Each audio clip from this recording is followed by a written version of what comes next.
Martha grabbed her shovel, the story goes. In her 1800s dress, the strong prairie woman, she walked right down to the dam armed with her shovel and wagons full of love and determination and righteous indignation because fever had overwhelmed her people. If you want to be somebody, the government had said, if you want to be a place of worth, if you want to be a place of note, the officials said, if you want to matter, then build a dam, drown your valley, let the canal boats come and go, put yourself on the map. And so that's what they did. They built a dam, they filled their valley to claim their place in a growing and a bursting and an expanding young country. And so the water filled the valley. And it didn't take long until the water was affected and the people began to grow sick because greed and profitability was placed before community. And the water was poisoned. Now that couldn't happen anymore, could it? Martha had had quite about enough of it, so she went down to the dam. She had a hoe and a shovel, and soon she wasn't alone. Along came Elizabeth, Sarah, Rose, Eva, Clara, Ruth, and eventually the men, sometimes a little late to the creating of change.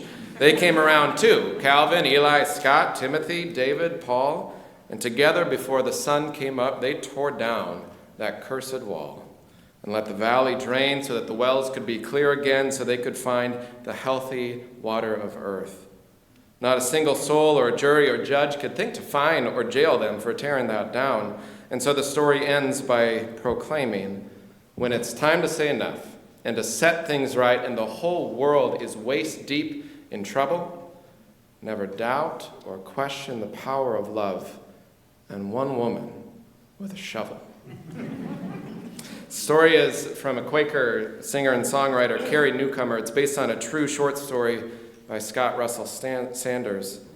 When it's time to say enough and to set things right and the whole world is waist deep in trouble. Martha, with her shovel, was doing a most religious ritual, what religion at its best calls us to do, to pay attention, to notice, to read the signs, to stay woke, to listen to the voices of the suffering, the marginalized, the oppressed, pay attention to the stories of real people, real lives, real pain that is often ignored.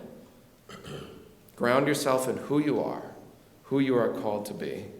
Step out in compassionate and courageous action to do something tangible and timely and humble for the betterment of your people, which is all people, letting the circle widen from the self to the community. Pay attention, number 1. Ground yourself, number 2. Act in solidarity, number 3.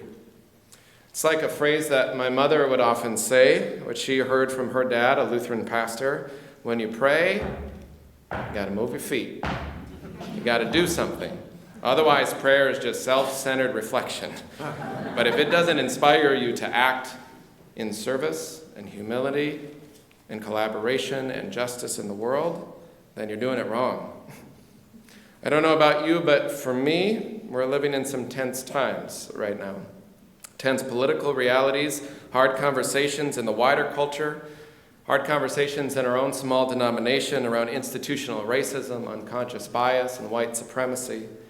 And both the statistics and the sacred lives and lived stories of communities and individuals remind us that we can't just pretend that race and class and gender and social location, gender expression, sexual orientation, that these things don't matter. We can't pretend we're just all the same, that we can all just get along, that colorblindness is a virtue, because that's not the world we live in. The world we live in means that I can walk into the Cub Foods, Maryland Avenue, east side of St. Paul, at 11:30 at night and buy bread or milk or whatever, and I can walk out of the store without my bag, holding my items in my hand, being earth conscious, throw my receipt in the bin without a second thought, and then I hear a seminary classmate speaking about shopping in the same place about the same time. They know that the manager has kept an eye on them in the past as they've walked around the store. They know they have to keep their receipt in case they're asked to prove their purchase. They know they have to have a store-specific bag to make it clear that they got this bag from this store. They already paid for their products. And still they've been questioned or followed, and if not this time, maybe it's next time because it's happened before and for generations, because their skin is different than mine. Or it's like listening to a friend or a family member speak about being whistled at or told they're pretty by a stranger or a colleague or a not-so-presidential candidate at a bar, at a bus stop, at work, or every day on TV. And as they tell the story, most of the women around them in the room nod their head in annoyed agreement because that's happened to them too, because they express their gender differently than I do. Or it's like hearing a colleague in justice work. Whenever they engage regularly in justice work, they're asked, "So where are you from?" Must not be here. Or even more severe at times, working for immigration justice, "Why do your people keep taking our jobs?" Because they don't look as Scandinavian as I do. It begins when we say we. It begins when we listen, we notice that people are just walking around shining like the sun, brilliantly filled with light and love and sacred worth, and we wake up from the illusion of our separateness. And when it feels like the whole world is just waist deep in trouble, we lean on the power of love, we lean on the power of regular people. One woman with a shovel and a heart. It begins when we say we and we know who we mean, and each day we mean one more. We expand the circle, one more ring out. Ours is a religion that seeks to be a home for all souls. Ours is a tradition of the open canon. You know this, meaning that wisdom and truth comes from many sources. Scripture takes many forms, from ancient text to modern poetry to medicine to social science and the arts, as well as the spoken story of your own life, or in another word, your own testimony. If we are to say we and each day mean one more, it means expanding our hearts, our minds, and our souls while we're at it to something deeper and broader, something more than some lowest common denominator religion where we all agree on everything. But we lift up the diversity of belief and thought and practice. It means drawing the circle wider still, to not pretend we're all the same, but knowing that the wider we can draw our heart, the more stories we will hear and we will notice, and we will be changed by them, especially those on the edges, the margins, just outside the circles of power and voice and agency. It calls us into deeper community and deeper reflection out of the temple of individualism into the open canon of wider wisdom and learning, and to put our particular focus and emphasis, our best listening, toward those who our culture ignores or discounts or disrespects. Being inclusive in a liberal religious tradition is not saying all stories are equal, all beliefs are the same, but it's that we will open our heart and our mind to the ethical imperative of attending to, bearing witness to, learning from stories other than our own. It's like family stories. We've all got one, and it doesn't make it any better or worse than the family story right next to us. This type of heart stretching, this type of soul stretching takes practice, it takes work, takes a lot, or sometimes just a little bit of discomfort now and then. Heart and soul stretching in some ways is like physical stretching. So last summer I had some major lower back pain, the kind of pain that makes lying on a hard floor the only tolerable place to be. And it seemed like a cruel trick. It happened in early August during the Summer Olympics. So I was lying flat on my living room floor watching the screen of these Olympians, bounding, doing these beyond human things. That's a humbling television experience. So I called my brother, who's a physical therapist. It takes a lot of humility to call your older brother for advice, too. He kept insisting that I needed to stretch and keep moving, and I kept pushing back, saying, Phil, I think I'm pretty good just lying here on the floor. I think I just want to rest for a while. I'm pretty sure that's best, but I guess you're the expert. So he pushed back and said, keep stretching, Luke. It's going to hurt some. It might hurt a lot, but keep stretching, keep moving as much as you can. Otherwise, it's just going to get worse and worse and worse and tighter and tighter and tighter. That's kind of like stretching the heart. It's like entering justice work, right relationship work, entering conversations in our movement and culture that feel like they're just snarled and tight. Always striving to listen more, to be more mindful, means looking at our failures and our faults. It means reflecting hard. It means wanting to know more about who we are in this world, who are we in relationship with, and what stories do we tell ourselves and tell each other about who we are. That's stretching and loosening And it means taking intentional time to reflect on what we do well and where we can grow and what we want to be in this world. That's what you've been doing in this church for 150 years, right?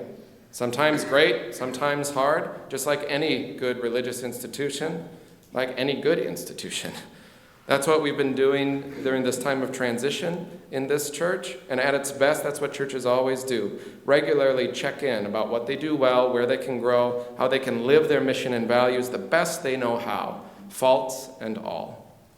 It takes a whole lot of courage, a whole lot of humility to keep stretching and moving, to listen to those places where you're being called as an individual, as a community, where the new path is just waiting for you, to move and stretch into the best vision of who you are and who you are called to be. The more we stretch the heart, which often comes with growing and loosening pains, and it can seem to take forever, then the more we're able to breathe a little more freely, to move a little more freely, to not be in that snarled, tight, wretched place. Are we large enough, nuanced enough, mindful enough to realize and celebrate our differences, often vast? And are we humble enough to hold our own story as part of a larger fabric that weaves us together, part of many stories? Are we large enough to say no one will be alone, we'll be side by side in the struggle for liberation, even if it means sacrificing some of our own privilege, safety, comfort? Are we large enough to name our own prejudice and insensitivity toward those with different abilities, toward those with mental illness, toward those with addiction? Are we large enough to be deeply pluralistic, inviting and encouraging every lexicon of religious expression with a curious and an open heart, and to be deeply intergenerational, inviting and encouraging every age to know and name this church as their own, to be empowered to lead and nourished in their growing identity? It was Rilke who said, "I live my life in ever-widening circles that reach out across the world. I may not complete this last one, but I give myself to it." The question is, in justice work and church work, am I ready to give myself to it, to draw the circle as wide as it can be into who we dream we can be?